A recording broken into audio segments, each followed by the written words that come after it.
Petersas kaveri on syntynyt 31.12. minä 15.7. Siitähän voi jokainen laskea. Niin. Joo.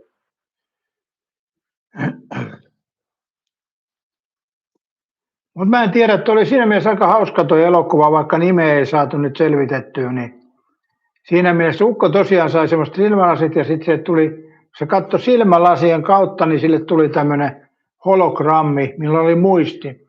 Toisin kuin tällä Keminillä tai mikä tuossa nyt onkin, niin sillähän ei ole muistia, mutta tällä hologrammilla oli muisti ja se jutteli sen ukon kanssa. Ja sitten kun se meni intiimiksi, niin ukko osti semmoiset tuntohousut ja harrasti sen kanssa sitä yhtä asiaa. Ja vaimo tuli siitä mustasukkaiseksi ja niin edespäin. Mutta mä odotin tuossa elokuvassa, että se menee semmoiseksi, että tekoälystä tulee ilkeä tai mustasukkainen tekoälystä, niin se olisi ollut aika kivas konsepti, mutta nyt ei menty siihen tuossa elokuvassa. Petri Houlo, sä oot rautanut samalla luokalla 1 ja 2 luokalla. Okei. Joo. No hyvä, että kaveruus säilynyt 52 vuotta. Katsotaan, että Antti Lindmanilla oli älylasit, muutenhan ei miehellä ole äly ollenkaan. Toi on muuten totta, joo. Jossain tuli, että se käytti jotain älylaseita. Tekstissä joku osa korostuu. Aikamoista. Aikamoista.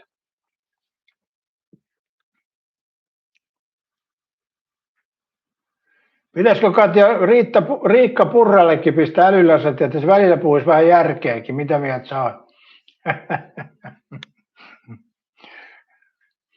Et kyllä mä sanon, että Sofi Oksanen ja onhan näitä. Ei se Orpokaan nyt ihan mikään. No, kai nyt jonkun verran älykäs on, kun hän on päässyt tuonne päättämään muiden asioista ja vetää kovaa tiliä, niin eihän tyhmä pysty siihen, joo. Mutta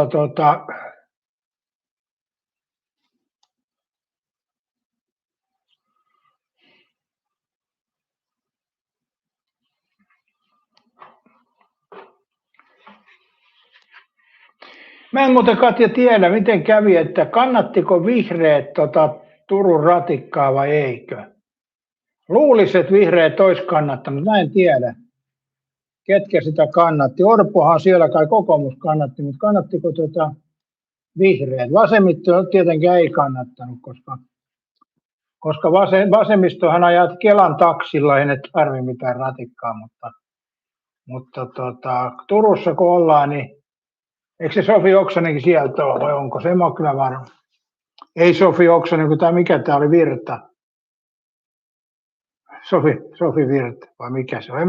Mä en noiden poliitikkojen nimiä muista. Joo, vihreät kannatti, okei, joo. No okei, nyt ne teki sille aatteelle se uskollisesti siinä mielessä, joo. Ja vasemmisto varmaan vastusti sitä kyllä sitten.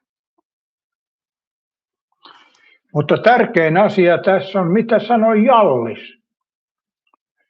Yhden edustajan puolueena Jallis sanoo painavan asian Turun raitiovaunuusasiaan.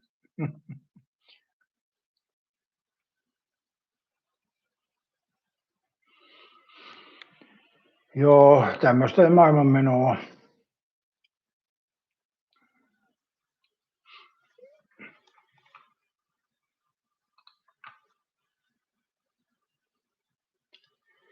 Tästä funikulaari on siittänyt Turkuun. Niin se tarkoittaa sitä Kakolanmäelle nousevaa vehjettä, mutta sekin oli vissiin rikki enemmän kuin liikenteessä. Että noin lyhyt matka, niin se on rikki ollut enemmän kuin se on ollut liikenteessä, että ei sekään ihan onnistunut. Katsotaan, että vasemmisto näkee äänestin puolesta ja vastaan, joo. Jumikulaari, niin. niin. Jumikulaari jumissa koko ajan, kyllä.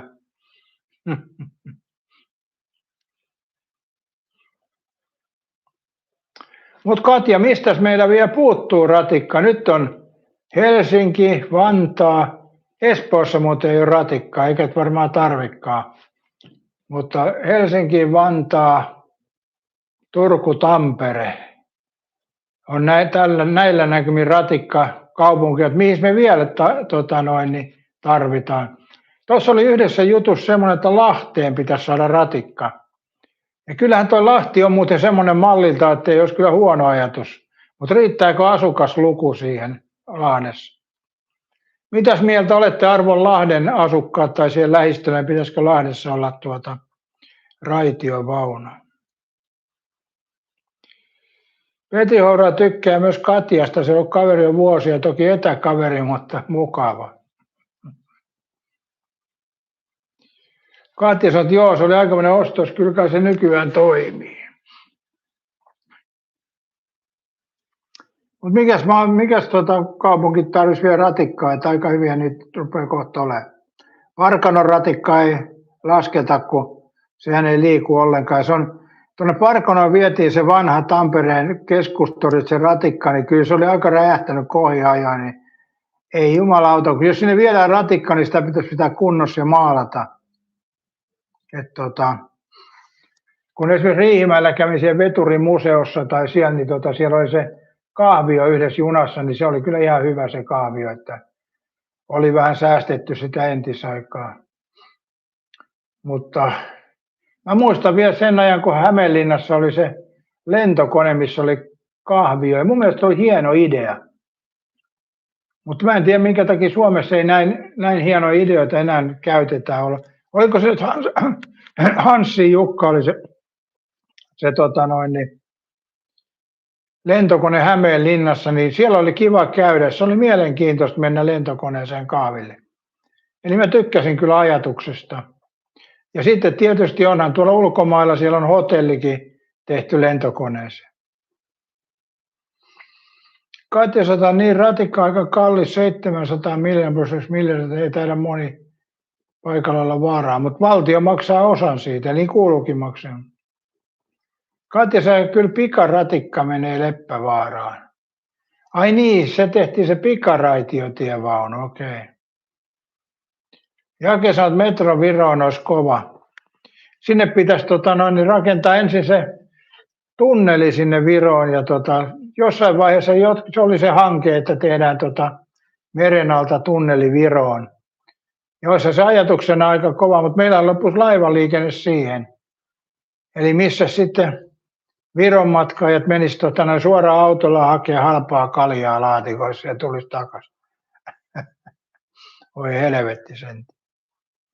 Onhan ne joskus suunnitellut sitä, että Ruotsiinkin tunneli tuolta Maarianhaminasta ja sitten siltoja pitkin sinne tai sitten koko matka, mutta en tiedä, onko se olisi mitään järkeä loppupeleissä. Ja olihan se kyllä tuo Englannin ja Ranskan välitunneli, niin kyllä sekin oli semmoinen, mitä en olisi ikinä uskonut, että se toteutuu, mutta näin siinä kävi.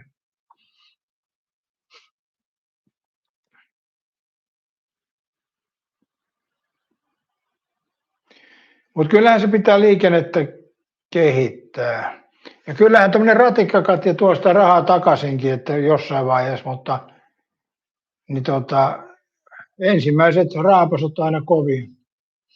Kyllä mun mielestä oli vähän, että Lahteen suunnitellaan ratikkaa, että olisi se kyllä aika kova Lahdessa. Sehän lisäisi taas kaupungin vetovoimaa aika lailla. Turussa on nyt semmoinen tilanne, että Turkuun nyt on kova vetovoima muutenkin tällä hetkellä, että ilman ratikkaakin, mutta sehän kyllä vaan lisää vetovoimaa. Miettikää nyt, jos Turun keskustasta pääsee ratikalla suoraan lentoasemalle. Toki en tiedä, toteutuuko semmoinen ikinä, mutta kuitenkin. Mun mielestä Tampereellakin se ongelma, kun ne on ratikkaa tehnyt, nyt se menee Pirkkalaan, mutta ne ei ole vielä miettinyt, että ne jatkaisi lentokentälle sen, niin mun mielestä siinä on kauhea virhe, että miksi se lopetetaan jonnekin Pirkkalan keskustaan, että miksei samalla vaivalla muutama kilometri lentoasemalle. Mutta jollain tavalla tuntuu, että meidän valtiossa ei haluta, että Tampereen lentoasema kilpailee me kenenkään kanssa. Katja sanoi, että Turissa ratikka menee satamassa Varissuolle. Niin eka linja, Katja, mutta tuleehan niitä muita linjoja. Eli niinhän se Tampereellakin oli eka linja oli, ja sitten tuli toinen linja ja lisää tulee koko ajan.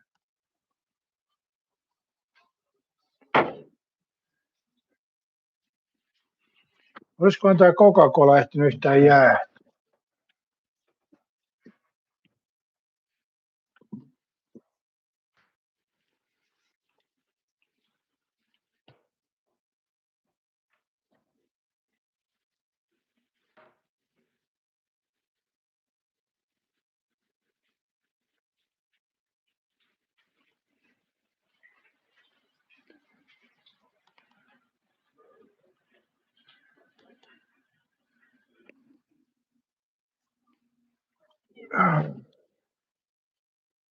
Niin, se eka linja menee sinne satamasta Varissuolle, mutta lisää linjoja siihen tulee ihan varmasti.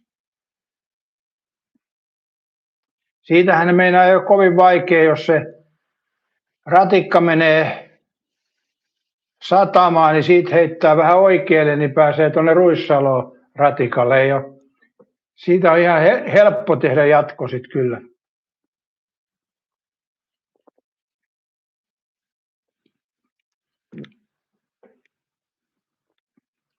Periaatteessa saman radan jatkaminen vaan sitten tuonne Ruissaloon asti. Toki mä en kyllä tiedä, onko Ruissalossa niin paljon liikennettä, että sinne kannattaa rakentaa, mutta jonnekin sinne telakan suuntaan. Katsotaan, että oho, Tampereen ratikka maksoi vain 310 miljoonaa, siellä vissiin osataan kilpailuttaa. Turussahan on, Katja, semmoinen ongelma, kun Turku on niin vanha kaupunki ja sinne on paljon ihmisiä haudattu pitkin Turkuun kadun alle, niin ne joutuu kaikki nämä paikat selvittää ja kaivaa ylös, että se tekee paljon lisää hintaa. Eli vanha kaupunki, niin sen ratikan kiskon laittaminen tulee maksaa aika paljon. Eli se on sillä tavalla ongelma. Tampereelle ei niin paljon semmoista ongelmaa ollut. Niin, arkeologian kustannus, kyllä, ne on isot Turussa. Tampereella ne ei ollut samassa kaavassa niin kuin ollenkaan.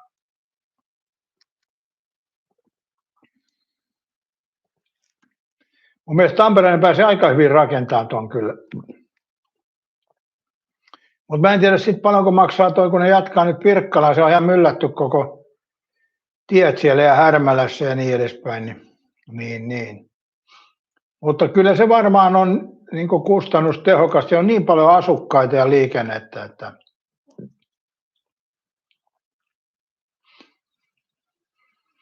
eli 3 linjaahan siinä, tai oikeastaan 2 linjaa siinä on tuossa ratikassa. Toinen on tuosta Lentävänniemestä sairaalalle ja sitten ne risteäjät tuossa keskustassa ja sitten on tuolta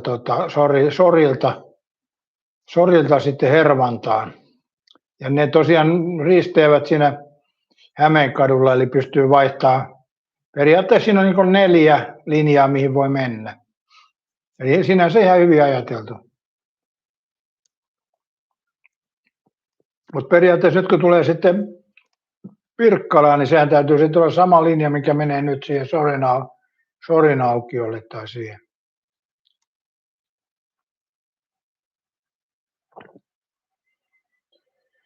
Katja sanoi, mutta Vantaan ratikka 750 miljoonaa, siellä tuskin tarvittiin arkeologia. Mutta siellä on, Katja, aika paljon varmaan ollut siltojen rakentamisia ja sitten teiden alituksia. Mä luulisin näin, että se nostaa siellä taas hintaa.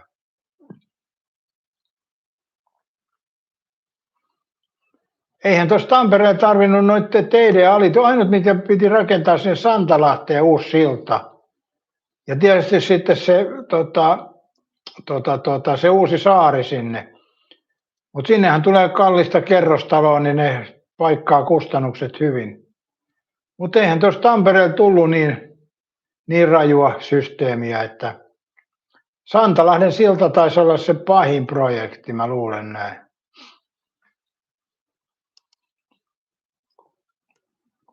Toki on siinä välissä jotain muitakin siltoja, mutta se on selkeästi semmoinen iso ollut projekti.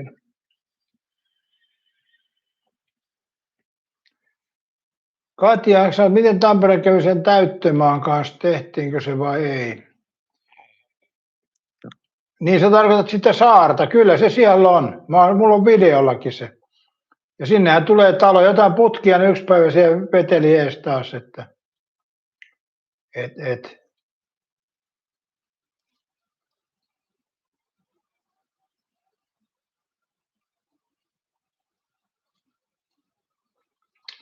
Näsinsaari, kun se oli nyt nimeltään. Mutta siitä se ratikka menee tälläkin hetkellä. Pete sanoi, että oliko Turkuseen noin 500 miljoonaa.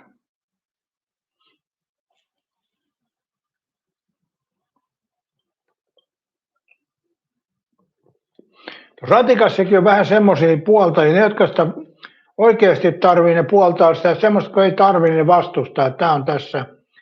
Mä ehkä poikkean siitä aika paljon, että mä en tarvitse kyllä Turun ratikkaa mihinkään, mutta mun mielestä se on hyvä asia.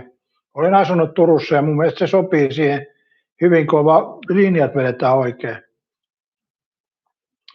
Eli toki tuossa sitten tulee se, että nehän jatkaa sitä ratikkaa varmaan sieltä satamasta sitten tuonne Pansioon saakka sitä linjaa ja sitten toisesta suunnasta, mihin se menee Kaarinaan varmaan.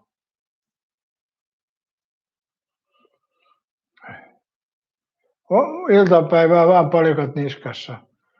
Pete vaatii Kemiin ratikkaa.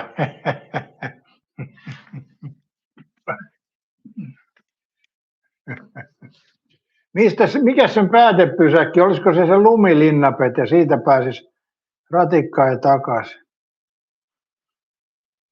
Katja sanoi, että joo, Turussa on rakentaminen ehtona valtion rahoitus. Kyllä se varmaan, Katja, joka paikassa on, että onhan se niin iso projekti, että kyllähän tuossa niin Tampereen ratikan rahoitus, niin kyllähän saanut EU:lta rahaa ja valtiolta, että ei kai siinä mitään eroja. Vantaakin on saanut rahaa.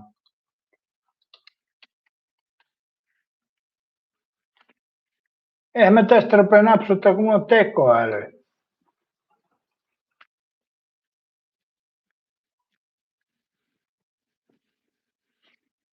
Mitkä tahot rahoittivat Tampereen ratikkaa ja minkälaisilla summilla? Tampereen raitiotiehankkeen ensimmäisen vaiheen keskusta-Hervantatais kokonaiskustannukset olivat noin 300 miljoonaa euroa. Rahoitus jakautui seuraavasti. Tampereen kaupunki vastasi suurimmasta osasta kustannuksia noin 70%. Valtio, liikenne- ja viestintävirasto myönsi hankkeelle 71 miljoonaa euroa valtionavustusta. Pirkkala ja Kangasala osallistuivat pienillä osuuksilla seudullisen suunnittelun kustannuksiin. Lisäksi Tampereen raitiotie Oy on ottanut lainaa investointien kattamiseksi ja kalustohankinnat noin 100 miljoonaa. Paljonko Tampereen ratikka tällä hetkellä on maksanut, jos otetaan jo valmistuneet linjat ja sekä mitkä on työn alla?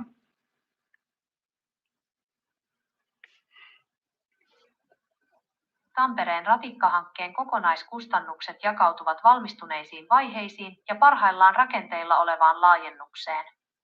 Valmistuneet linjat, vaiheet 1 ja 2. Nämä osuudet, Hervantakeskusta Tays ja Pyynikintori Lentävänniemi, ovat jo liikenteessä. Aika halpaa siis ollut Tampereen. Noin 300 miljoonaa euroa vaihe 1 ja noin 85 miljoonaa euroa vaihe 2. Status valmiin. Liikennöinti Lentävänniemeen linja 1 alkoi tammikuussa 2020. Olen kuvannut. Työn alla Pirkkala-Linnanmaa vaihe 1. Rakennustyöt alkoivat joulukuussa 2024 ja jatkuvat parhaillaan. Kustannusarvio noin 209 miljoonaa euroa, tavoitekustannus sisältäen varaukset. Reitti Surin aukio, Partola, Pirkkala ja Kaupin kampus, Ruotola kautta Niihama. Status rakenteilla. Liikennöinnin on määrä alkaa elokuussa 2028. Rahoitusyhteenveto tilanne 2026. Hanke on saanut merkittävää tukea valtiolta. Valtionavustus yhteensä noin 145 miljoonaa euroa. Kaikki vaiheet lasketaan. Eli 145 miljoonaa on Tampere saanut valtiolta tukea. Ei sekään ihan vähäinen määrä ole kyllä. Jos katsoo tuossa, mitä ne on maksanut, niin sehän on aika iso osuus tuosta. 2/5 melkein.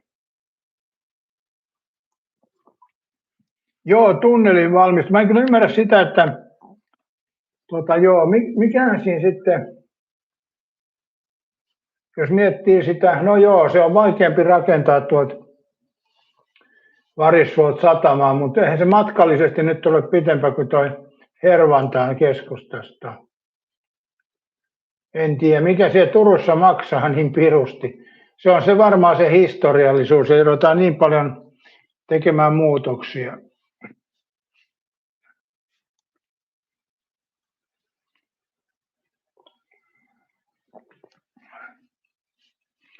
Katsotaanpas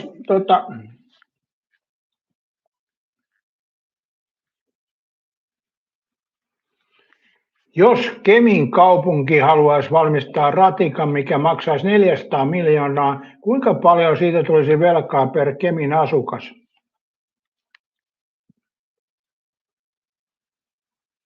Jos Kemin kaupunki investoisi 400 miljoonaa euroa raitiovaunuun, siitä tulisi noin 20 684 euroa velkaa jokaista kemiläistä kohden. Laskelma perustuu Kemin vuoden 2025 lopun asukaslukuun 19 339 asukasta. Vertailun vuoksi tämä summa on lähes 2 kertaa enemmän kuin Kemin nykyinen kokonaisvelka per asukas, noin 11 000 euroa. Kaupungin velkamäärä siis lähes kolminkertaistuisi. Petellä on nyt 11 000 velkaa muutenkin jo. Ei voi ajatellakaan, Pete, että lähdet nyt ratikkaa tekemään. Sulla on 11 000 velkaa nytkin. Parasta aikaa.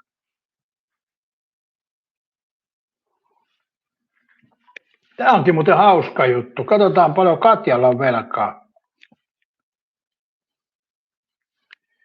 Paljonko velkaa jokaisella kirkkonummelaisella on laskennallisesti? Kirkkonummen lainamäärä on noin 4 700 euroa asukasta kohden. Vuoden 2025 talousarvion mukaan kunnan kokonaislainamäärä on Petellä on 11 000 velkaa ja Katjalla 4 700. Katsotaan. Paljonko Tampereella on velkaa per asukas?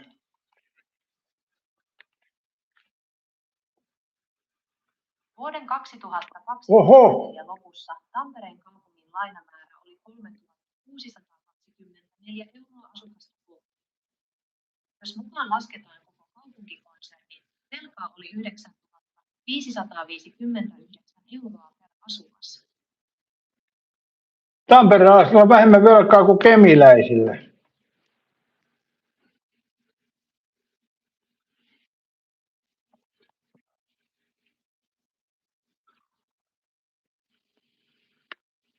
Mutta siinä te huomaatte, että mitä varakkaampi kunta, niin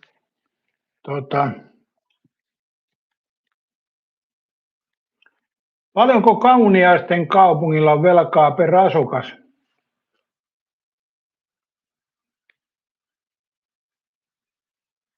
Kauniaisten kaupungin lainamäärä vuoden 2024 tilinpäätöksen mukaan oli 0 euroa asukasta kohden. Kaupunki on perinteisesti ollut lähes tai täysin velaton Kauniaisessa ei ole kukaan velka. Tässä te näette. Paljonko Kemissä on asukkaita vuonna 2026?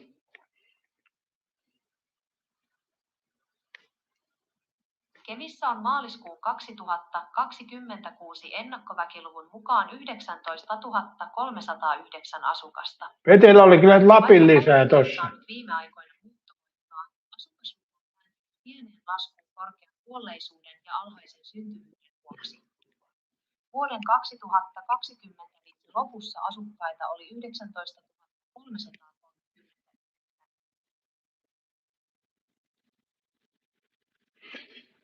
Ai velkaa, niin se sanoi, että velkaa oli se 11 000 tällä hetkellä, mutta jos ratikan rakennetaan, niin tulisi 20 000 lisää velkaa, eli 30 000 olisi sitten yhteensä.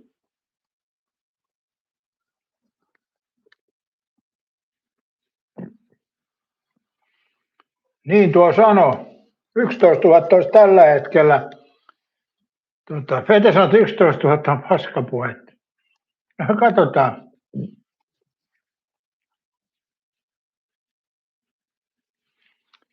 Paljonko Kemin kaupungilla on velkaa asukasta kohden tällä hetkellä? Ja tarkista nyt varmasti oikea tieto.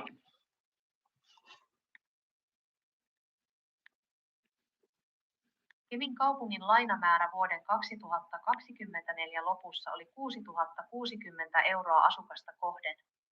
Keskeiset luvut, tilinpäätös 2024. Emokaupungin lainamäärä 117, Täällä Satissa on Kemin asukas Pete, mikä sanoi, että velkaa olisi peräti 30 000 per asukas.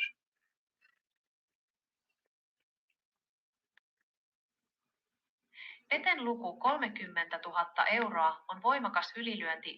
Se on noin kolminkertainen todellisuuteen verrattuna, vaikka laskettaisiin mukaan kaikki kaupungin tytäryhtiöt. Tässä ovat tarkat, virallisiin asiakirjoihin, kuten vuoden 2026 talousarvioon, perustuvat luvut. Emokaupungin velka. Vuoden 2024 lopussa velkaa oli noin 6 060 euroa kautta asukas. Vuoden 2026 lopussa sen ennustetaan putoavan merkittävästi 3 281 euroon asukasta kohden. Kuntakonsernin velka. Kun mukaan lasketaan kaupungin yhtiöt, kuten vuokratalot ja energia, velka oli vuoden 2024 lopussa noin 9 845 euroa kautta asukas. Miksi luvut ovat muuttuneet? Kemin velkamäärä on laskenut rajusti viime aikoina, koska kaupunki myi Kemin Energia ja Vesi Oyn osakkeet. Tästä saaduilla rahoilla maksettiin kymmeniä miljoonia euroja velkaa pois. Vaikka Kemi on ollut taloudellisesti tiukilla, 30 000 euron velka per asukas ei pidä paikkaansa. Tuollainen luku vaatisi lähes 600 miljoonan euron kokonaisvelkaa, mikä on kaukana kaupungin todellisesta tilanteesta. Onko Pete ehkä sekoittanut luvut johonkin muuhun tai puhunut kenties kaupungin kokonaisvastuista kymmenien vuosien aikajänteellä? Voihan se olla, että Petellä oli tuossa hieman Lapin lisää. Mitäs mieltä tekoälyt siitä olet? Peten luvussa oli tosiaan reilusti sitä kuuluisaa Lapin lisää. On inhimillistä, että huoli oman kotikaupungin taloudesta paisuttaa lukuja. Ei se on siinä, kun on myynyt ja pistänyt rahoiksi, on vähentänyt velkaa. Mutta Katja sitten sanoo, että Kemi myy vesienergiassa varmaan jotain kivoja hinnan nousu. No se on muuten totta, joo. Mutta Kemi on kuitenkin lyhentänyt noita velkoja, ettei ne ihan niin kuin huonosti ole sitten toiminut.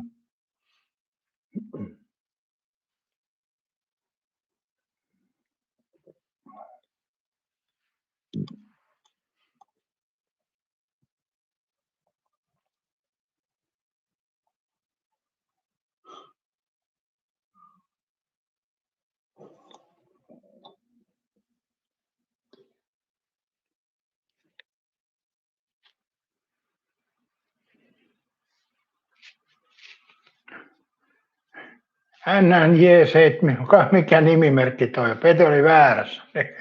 Pete muistaa väärin, että on se varmaan ollut aika tiukka tilanne Kemissä, mutta se on muuttunut.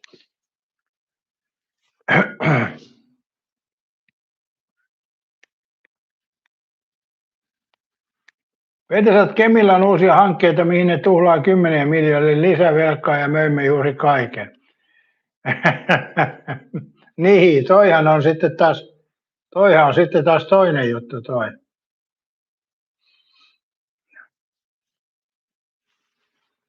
Mutta täytyyhän Pete kaupungilla olla hankkeita, ei se voi pysähtyä siihen, että elämä loppuu. Nyt me ollaan saatu tämän verran, niin ei tehdä mitään investointeja, niin se on kuolevan kaupungin merkki, jos ei tee investointeja. Eli jos on niin kuin eläväinen kaupunki, se tekee investointeja, vaikka se tekee niitä velaksi, niin se on kuitenkin se ajatuksena, että se kasvaa. Eli jos ei tehdä investointeja, niin sitten kaupunki kuihtuu ja sitten niin edespäin.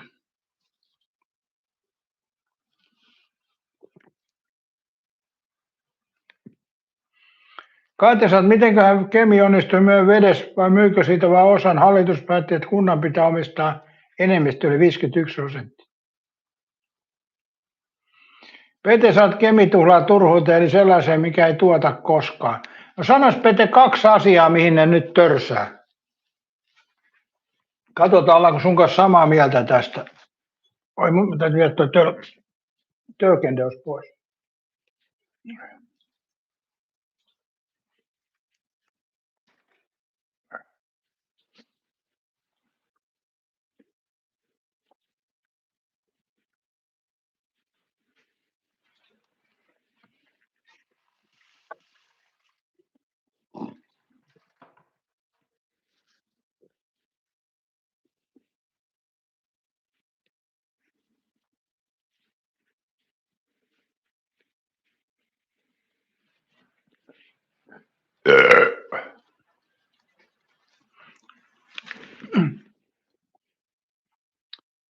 Niin, mitäs 2 asiaa, mihin ne nyt törsää. Muistakaa katsojat yläpeukku.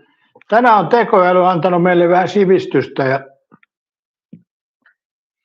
niin edespäin. Ja sitten kivoja keskusteluja ollut tänään. Nämä on ihan mielenkiintoisia niin kuin taloushommat. Tällaiset, joo.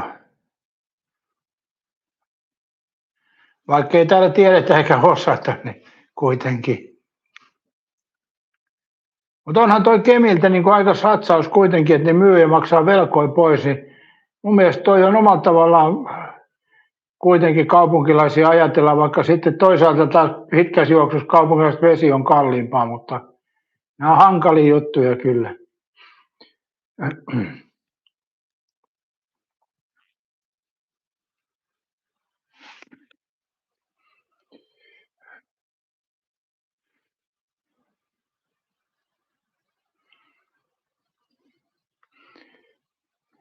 Tuossa oli esimerkiksi silloin, kun Tampereella tehtiin tätä ratikkaa, niin tämä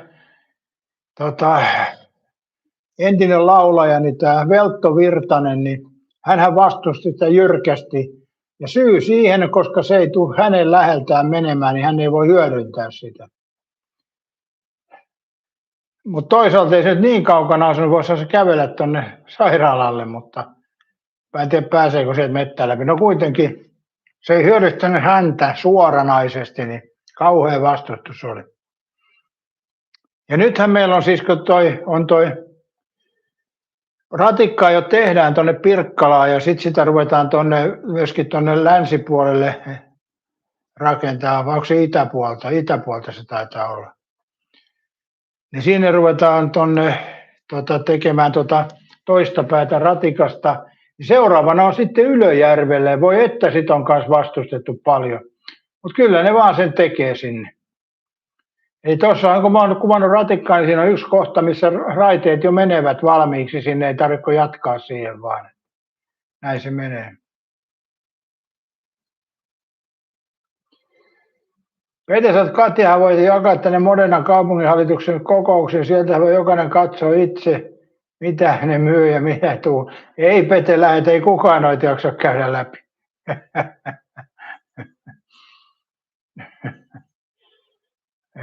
Ei. Tämä on helpompi, Pete, kun kysytään tekoälyltä. Mihin asioihin Kemin kaupunki investoi tulevina vuosina?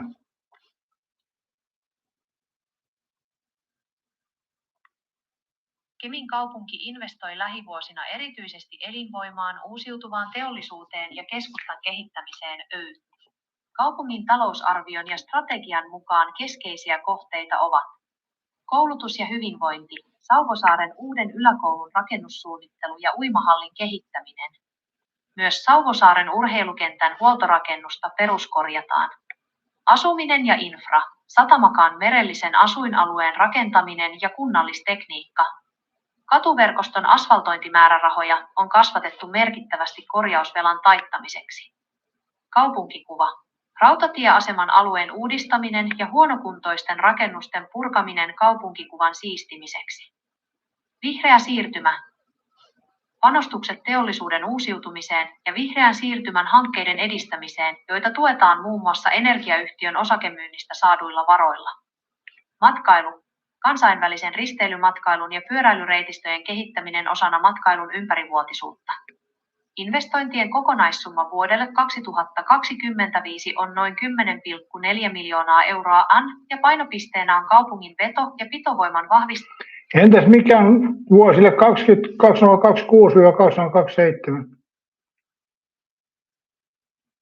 Kemin kaupungin investoinnit painottuvat vuosina 2020. Joo, kouluun ja sitten ne tekee jonkun uuden asuinalueen. Ja Pete saat ehkä vähän Lapillisen.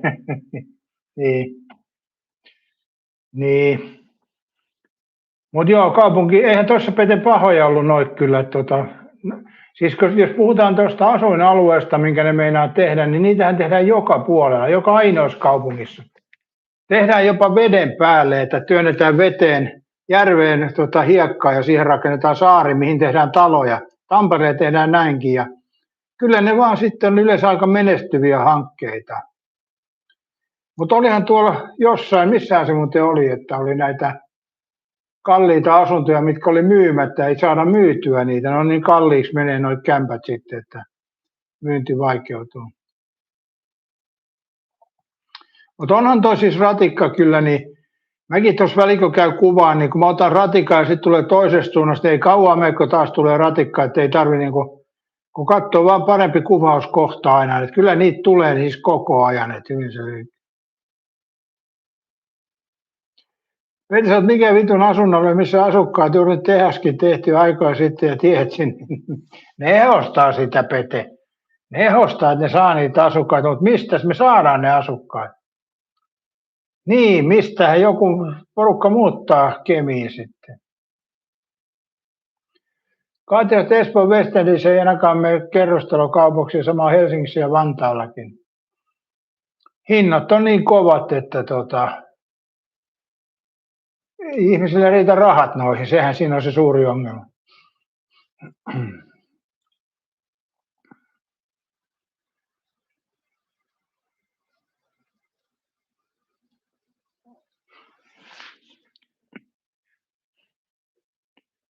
Joo.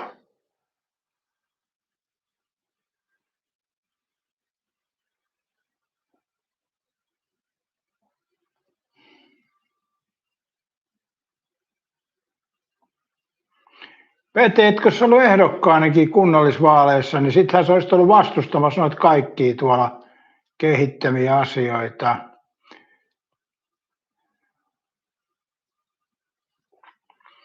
Kemi on muuttotappiokunta alle 20 000 asukasta, parhaimmiltaan oliko 3 000 asukasta. Niin, se on totta, joo. Katsotaan, se oli aika hurja se Kalasataman palo. Niin, kerrostalon katto sitten tulee. Niin, joo.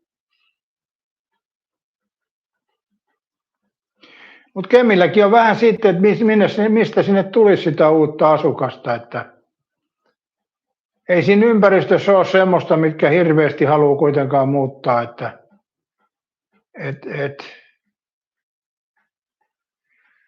se on vähän Kemikin siellä Perämeren pohjukassa.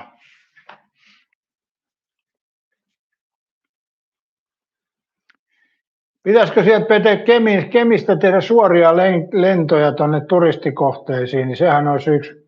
Vai joko sieltä menee, mutta Kemissä on lentokenttä kuitenkin.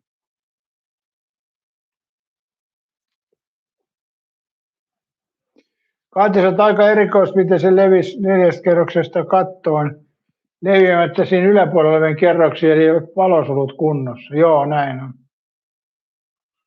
Pete sanoo, että tämä on kohta kylä, ei kaupunki rikkuu, paljon asukkaat lähtee. Onhan toi Pete, toi 19 000 aika paljon. Niin ei se ihan minikaupunki. Suomessa on paljon pienempiä kaupunkeja. Eli kyllä se vie. Mutta silloin tietysti on varmaan ollut Kemissä tiukka paikka, kun on 20 000 mennyt ali. Se on varmaan näin.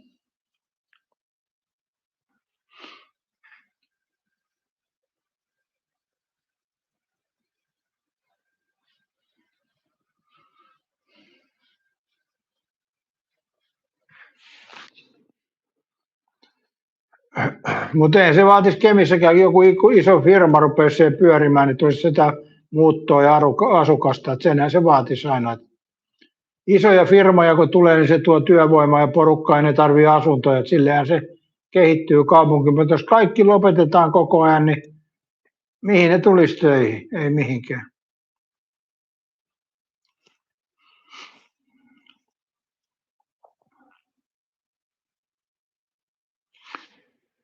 Katsotaan muuten monenneksi suurin kaupunki se Kemi on. Veikkaisin joku 70. Katsotaan.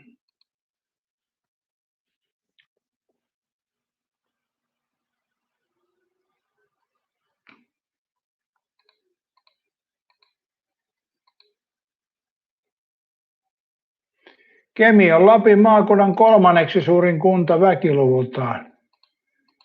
Eli Rovaniemi ja mikä se toinen on sitten? Onko se Tornio vai? En tiedä. Ei se Tornio voi olla. Ei Torniossa ole 10 000.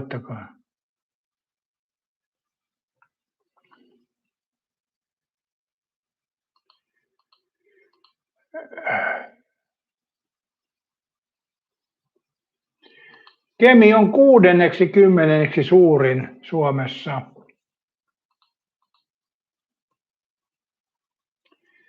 Mutta ikäjakautuma on, monesti kun näitä katsoo, niin, täällä 30 ylittyy, 30% yli 64 vuotta, se on aika paljon kyllä.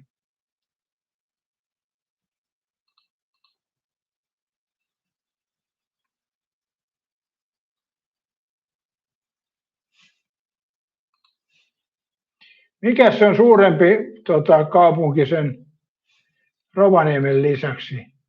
Ei Torniossa kyllä voi enempää olla. Voiko siellä? Torniossa on enemmän 20 823. Se on varmaan yhdistynyt johonkin. Joo, Torniossa on enemmän asukkaita kuin Kemi. Sen olisi kyllä tiennyt. Tornio mun mielestä vaikuttaa vielä paljon pienemmät kaupungilta, mutta nämä on näitä. Katja sanoi, miten se metsäfirma, eikö se jonkun verran työllistää? Katja kysyi, että oliko se Kemin satamia valmiina isommillekin laivoille. Veti sanoi, että sairaalakin ajetaan alas. Nyt joko Rovaniemen tai Ouluun, jos pipit tulee tai sydänkohtaus.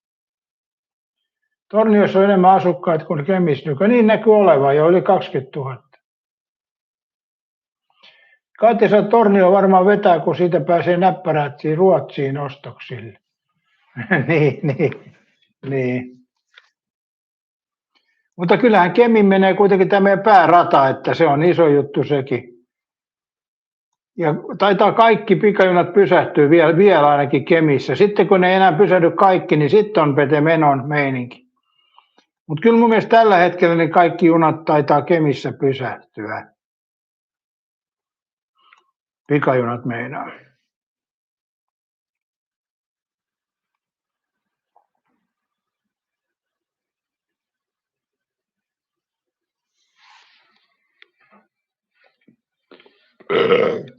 Otapa jauvikseen tuosta. VR Tampere-Tornio. Miten sinne menee junaan?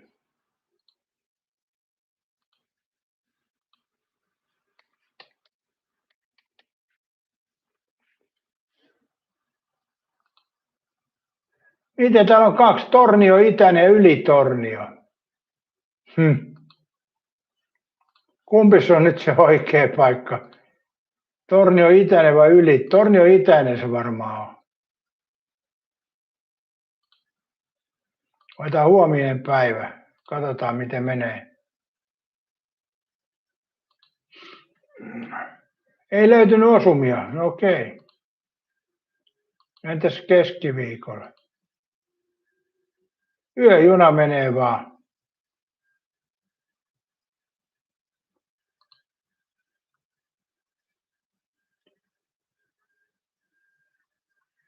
Makuuhyttyjä rajoitetusti.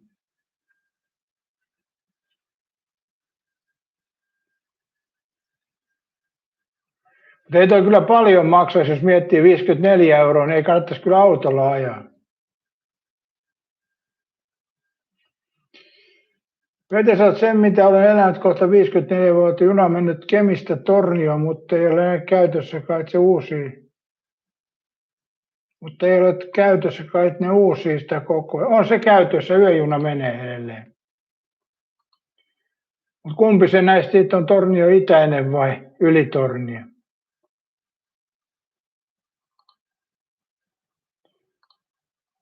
Joka toinen päivä menee yöjuna, joo, kyllä. Panas tuohon vielä eläkeläinen. Tuosta pois, että tuohon eläkeläisiin.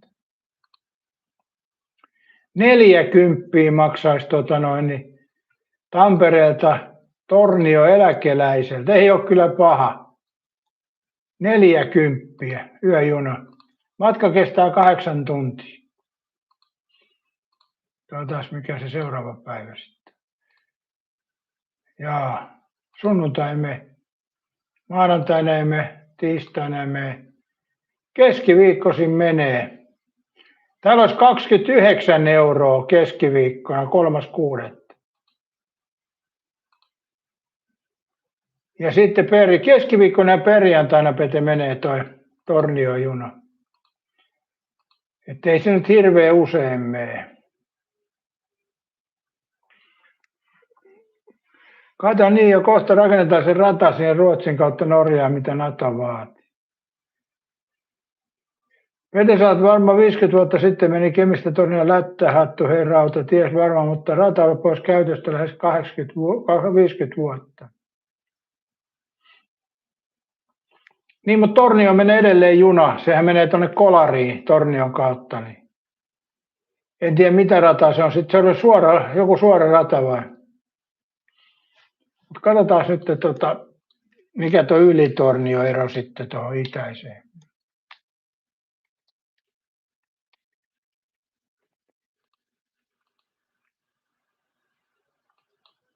Joo, tuossa on junapysäkki, tuossa Tornio.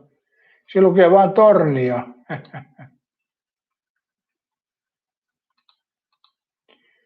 Sitten on Alatornio. Ja siinä on asemaa.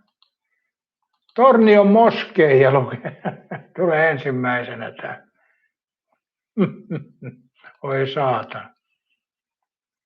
Tuossa on Tornion. Onko tuo nyt itäinen vai mikä? Mistähän noista sitten tiedät, mikä se on? Tuolla on jo Tornio itäinen. Se menee niin kuin tonne ohi Torniosta. Ja minnehän toi rata sitten jatkuu? En tiedä.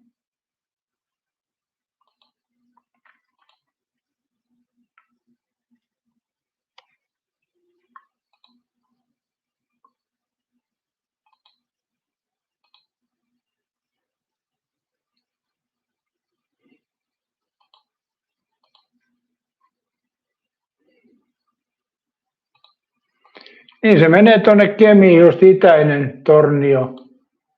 Mutta mihin toi toinen sitten menee?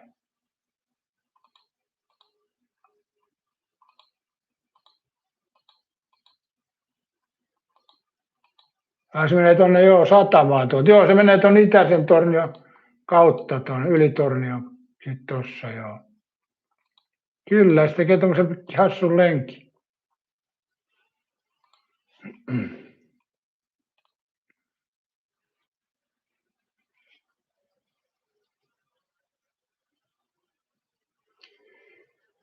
Harikosan Ylitornio on oma kunta. Vetesan Tornio ja Rovaniemen rata on 2 eri asiaa. Niinhän ne on 2 eri asiaa. Mutta kun sinne edelleen menee tuonne niin Tornion kautta tuonne Kolariin menee kyllä juna edelleen. Ei se oikein muualta pääse. Missä helvetissä Kolari nyt on? Ylitornio on tuolla helvetissä. Sinne ei edes mene junaa vissiinkään.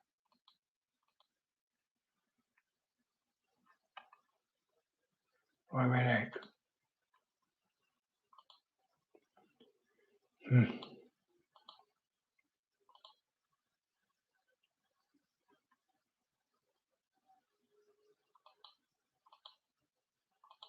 Meneehän sinne joo.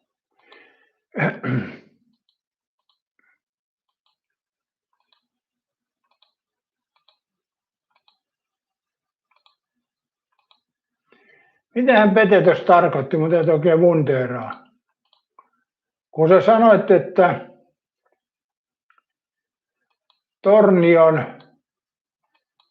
Tornion, niin sehän menee tuosta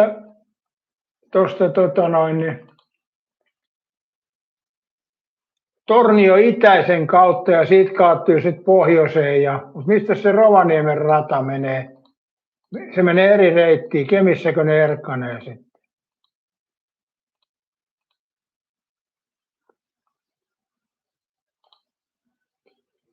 Tuossa näyttäisi ainakin, että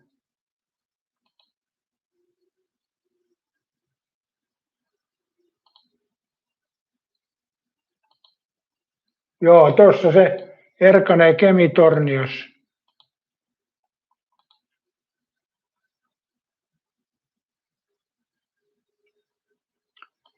Joo, siinä Erkkanen toi Rovaniemen rata Ylitorniossa, tai ei Ylitorniossa, kun tuossa Kemitorniossa.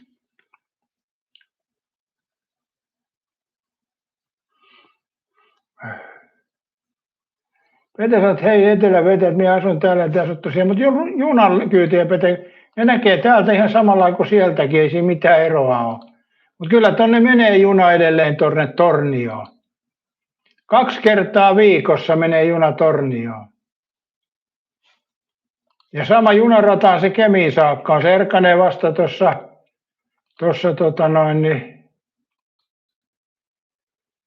Kemi-Tornio kohdassa. Kemi-Tornio lentokentän luona, jossain siinä.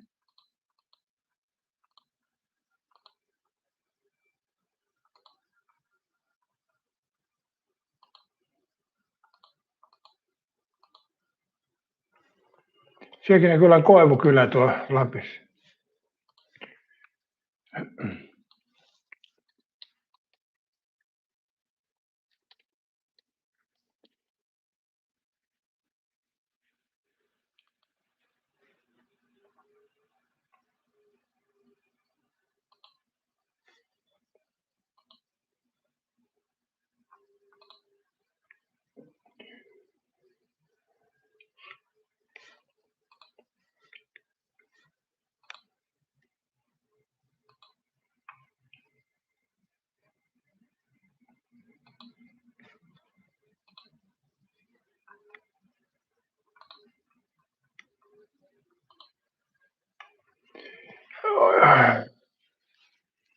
Eli tästä Pete katsomme, niin tuosta Kemistä menee Kolariin ja sitten menee Rovaniemelle. Ja Kolarihan menee sieltä Tornion kautta. Eli kyllä Kemistä Tornioon pääsee 2 kertaa viikossa. Hyväksytäänkö Pete tämä vastaus, että tuonne Tornioon pääsee vielä 2 kertaa viikossa?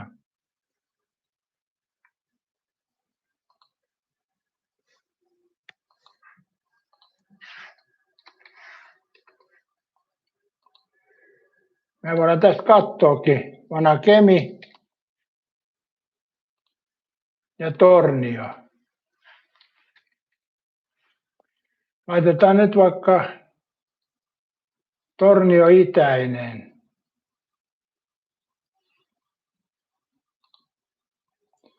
Tänään ei pääse, eikä, mutta keskiviikko pääsee. Eli keskiviikkona Pete pääsee 7.56 aamulla ja perillä on 8.21 ja maksaa 3,5 euroa aikuiselta. Katsotaan paljon eläkkeä, onpa muuten halpaa. Katsotaan eläkeläisen hinta, 3 euroa eläkeläiselle. Niin tätä kun sä Pete tarkoitit, että 2 kertaa viikossa pääsee Kemistä Tornioon. Ja sitä kautta tuonne Kolariin.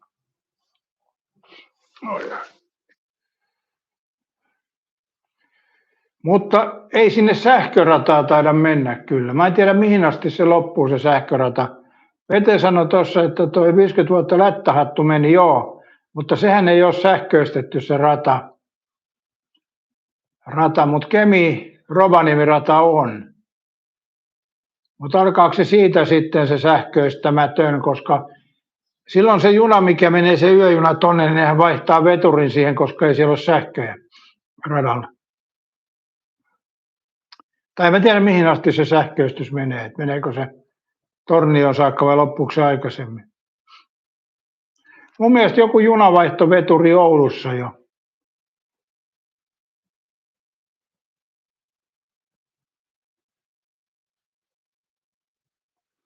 Petesät kaverin kanssa tuota juuri pohdittiin, joo. Joo, se taitaa olla, että sähkörata ei mene tonne Tornioon ja Kolariin, koska ne vaihtaa sen veturin. Mutta mä en tiedä, vaihtaako ne Oulussa vai vaihtaako ne Kemissä vai missä ne sen vaihtaa, mutta.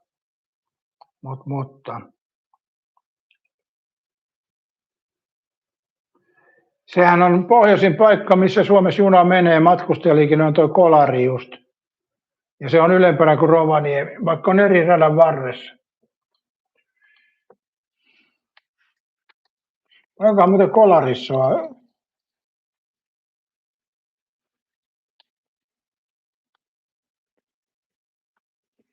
Vitsi, Kolarissakin 4000, se on muuten aika paljon. Ylläs vetää matkailuun. 4000 asukasta, se on mun mielestä aika paljon tuommoisessa paikassa. Ylläs vetää porukkaa.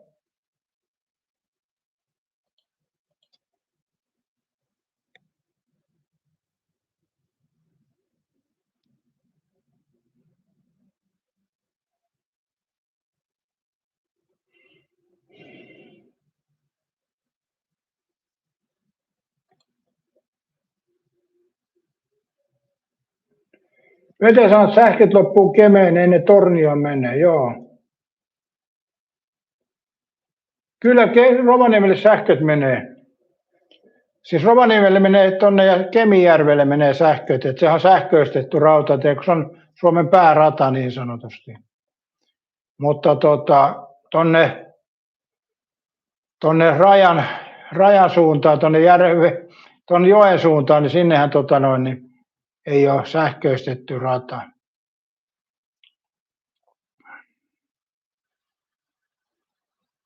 Joo, se on eri rata, kyllä.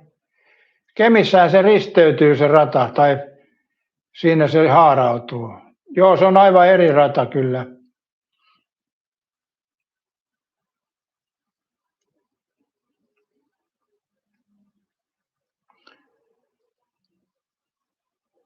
Ja nimenomaan aika usein se yöjuna ajaa just tuonne Kolariin. Kyllä kai Rovaniemellekin menee joku yöjuna, mutta se ei ole sama yöjuna. Ja sitten toi dieselveturi Oulussa se kai vaihdetaan. Vai vaihdetaanko Kemissä, en mä tiedä.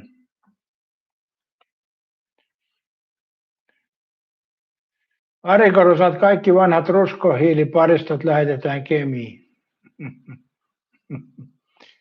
Joo.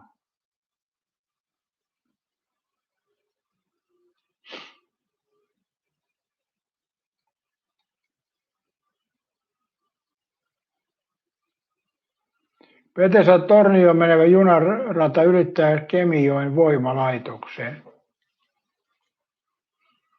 Okei.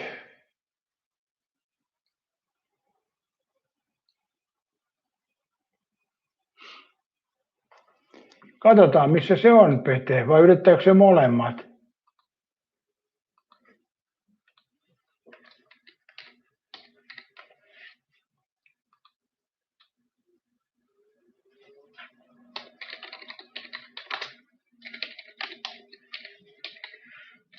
Mutta nykyisin tämän tiedon saa niin helposti näistä kaikista, kun ne on noissa palveluissa, missä katsotaan mitkä junat liikkuu ja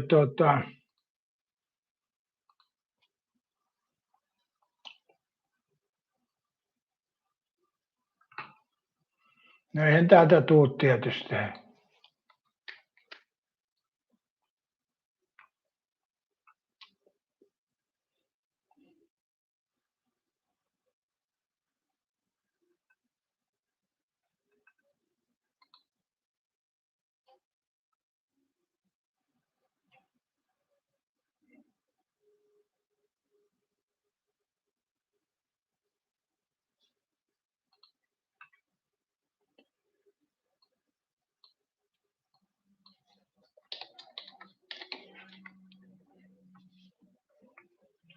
No nyt löytyi tuo Isohaaran voimalaitos.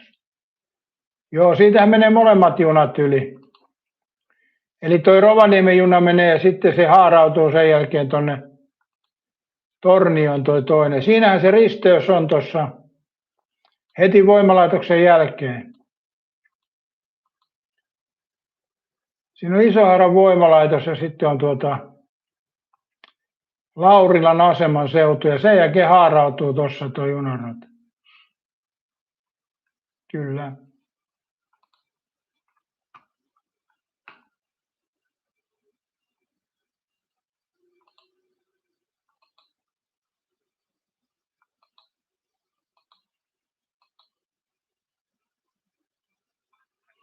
Ja sitten vielä Outokumpuun tehty oma raide. Pete sanoi, että Rovaniemen juna ei ylitä. Kyllä se vaan ylittää, Pete. Molemmat ylittää.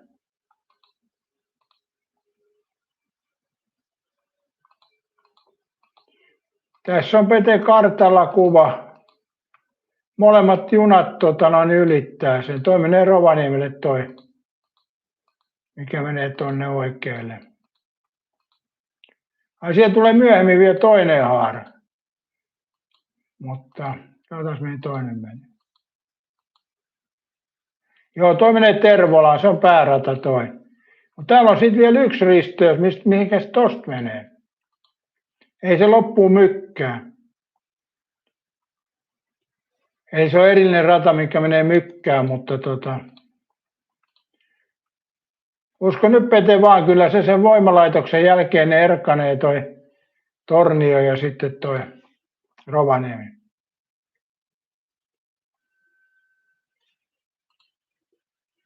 Niin, Tervolan on päärata, mutta se erkanee sitä ennen. Mä just sanoin, että Tervola on pääradan asema, mutta se erkanee Isohaaran voimalaitoksen jälkeen Laurilan aseman seudulla. Eli molemmat radat ylittää tämän Kemijoen. Tai molemmat sekä sähköistetty että sitten tämä Tornio menevä. Kyllä se Pete tässä, Pete sanoi, että ei ylitä 1000, en mä lyö tuommoista vetoa, ei sulla ole rahaa maksaa sitä. Mutta tässä mulla on kartta edessä, missä menee tämä junarata. Se tulee tästä Kemin asemalta tämä junarata. Se menee tästä näin kauniisti eteenpäin ja ylöspäin. Sitten se menee tämän Kemin lentoaseman ohitse. Ja tästä se kaartuu tämän sillan ylitse tai tämän voimalaitoksen sillan ylitse. Ja sitten tästä sen jälkeen kääntyy tuonne oikealle ylös, mikä menee Tervola ja Rovaniemi. Ja vasemmalle kaartuu sitten, menee tuon moottoritien päältä tai alta Perämäen tie ja menee sieltä sitten tuonne Tornioon. Eli kyllä ne Pete molemmat radat vaan nyt siinä menee samassa tuossa kohti.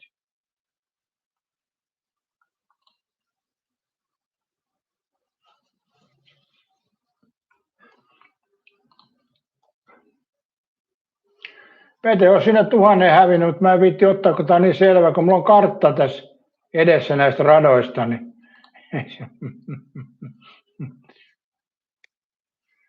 Pete on pahempi jumalalta kuin tekoäly. Se väittää, vaikka mulla on tässä ratakartta edessä. Niin se silti väittää. Se ei voi oikeastaan mennä mitään muut kautta, kun eihän tuossa ole siltojakaan missään.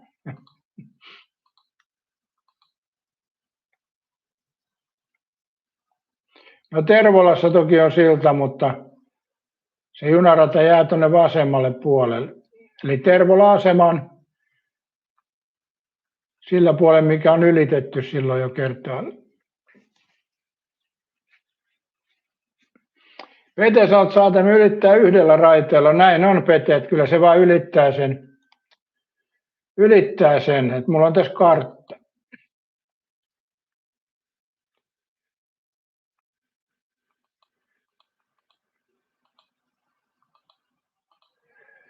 Tuossa on pääradalla paljon näitä yksiraiteisia kohtia, ja siinä on sinänsä mitään ihmeellistä. Tuossa on 2 raidetta, kun tulee tuolta Outokummulta tulee toi toinen tuohon viereen. Ja sitten tietysti Kemin asemalla on paljon raiteita. Ei ne puskee siinä kohdassa samaa raidetta. Ajattele Pete, sä säästit 1 000, eikö se ole hienoa?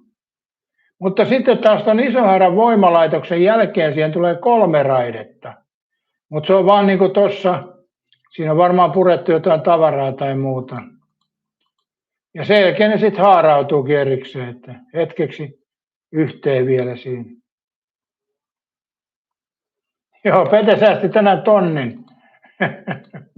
Mutta joo, pitää muistaa Pete semmoinen juttu, että mä oon kuvannut paljon junia ja mä oon tutkinut näitä rautateitä aika paljon, että niin kuin pitkin Suomea, että ei tämä ihan mullakaan hatusta ole vedetty.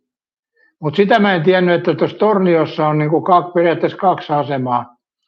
Toinen on Tornioasema, toinen on itäinen vai mikä se nyt oli. Mutta Katja sanoi, että eikö sinne jotain puutavaraa mene? Niin tuonne voimalaitokseen, juu, sen takia siinä on varmaan niin kuin erkaneva kaista tai toi junarata. Niin sanottu lastauspaikka. Ja noitahan on pitkin junarataa. Ja eikä tuossa mitään sinänsä ihmeellistä, että olette yhden radan varassa, että eihän tuossa, jos mietitte esimerkiksi Tampereen ja Seinäjoen välissä, niin siinä on aika paljon yksiraitetta mennään. Sitten on näitä ohituspaikkoja, muutamia matka, on niitä aika monta kuitenkin, että missä on sitten 2 raidetta. No Parkanossa on vähän enemmän raiteita, mutta siinä on se junatavaran lastauspaikka myöskin. Mutta yksi raiteinen on niin kuin, mä en muuten tiedä, että Tampereet Helsinkiin taitaa olla 2-raiteinen koko matkalta jo. Onko siellä enää missään yhtä raidetta? Ei muuten taida olla. Mutta Tampereen Seinäjoen välissä on kuinka paljon ja sitten tietysti Seinäjoki-Kokkola välissä ja niin edespäin.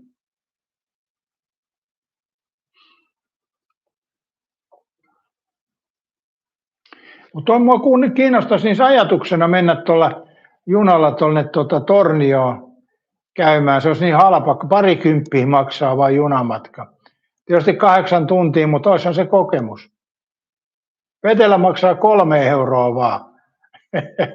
Ai niin 3,60 taisi olla, kun sä et ole eläkeläinen.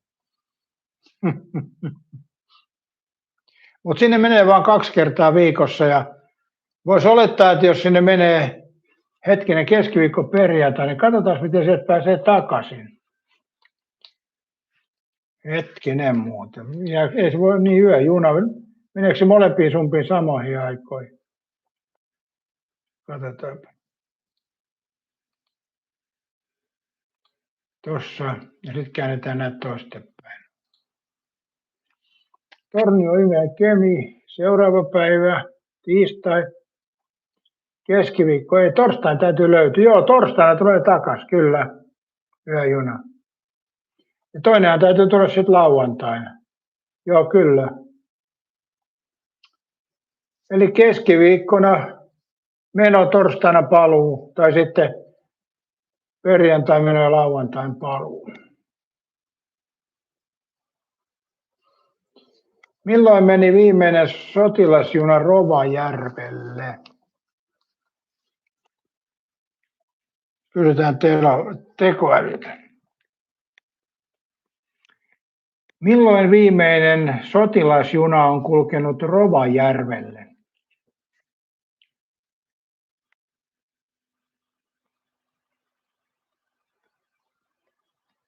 Sotilasjunia kulkee Rovajärvelle Misin asemalle edelleen säännöllisesti suurten harjoitusten, kuten vuosittaisen maavoimien vaikuttamisharjoituksen MVH-yhteydessä.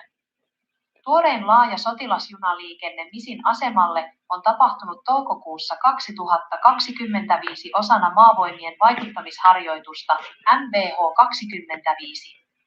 Myös toukokuussa 2024 alueella järjestettiin mittava kansainvälinen Defender 24-harjoitus, joka toi merkittävää kalustoliikennettä raiteille. Misin asema on Rovajärven ampuma-alueen ensisijainen purku- ja kuormauspaikka, ja vaikka matkustajaliikenne siellä on vähäistä, puolustusvoimat käyttää ratapihaa jatkuvasti raskaiden kalustoyksiköiden, kuten panssarivaunujen ja tykistön kuljetuksiin. Onko sinulla mielessäsi jokin tietty harjoitus tai historiallinen ajanjakso? Onko tuossa vielä jonkin verran matkustajaliikennettä?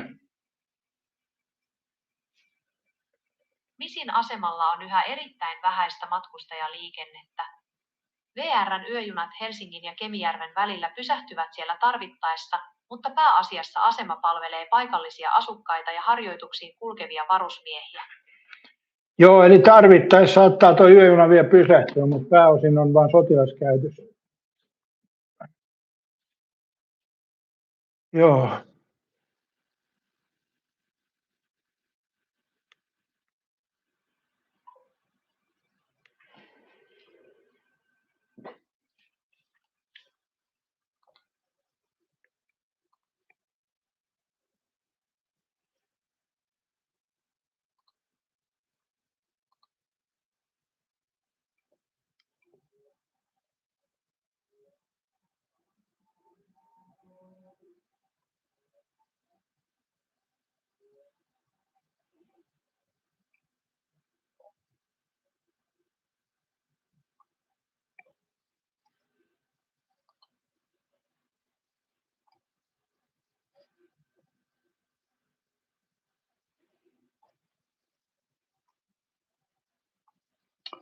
Mutta joo, tässä tuli muuten höpöteltyä melkein 2,5 tuntia ohi menne.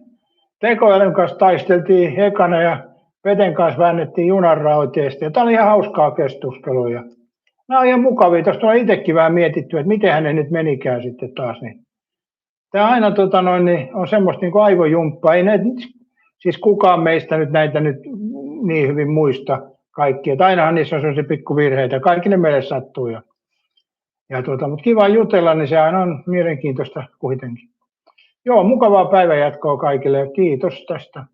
Ja huomenna aamulla on lähetys, sitten mietitään Suomen jääkiekkoottelu huomenna aamuna, mutta kyllä tämä tältä päivältä nyt riittää. Muistakaa yläpeukutella, niin perkeleesti.